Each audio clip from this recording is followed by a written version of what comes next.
How long does Apple Pay take to refund to bank? Ever wondered how long it takes for an Apple Pay refund to show up in your bank account? Let's break it down quickly.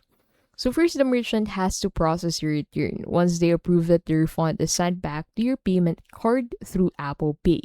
Most banks post refunds within 1 to 3 business days, but depending on your bank or card type, it can take up to 7 to 10 business days.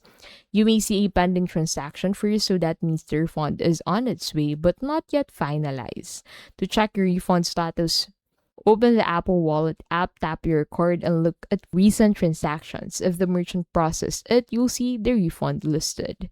So Apple Pay refunds usually takes a few days, but sometimes up to 10 business days depending on your bank. If it's delayed, reach out to your bank for confirmation. And that is the answer to how long does Apple Pay take to refund to bank.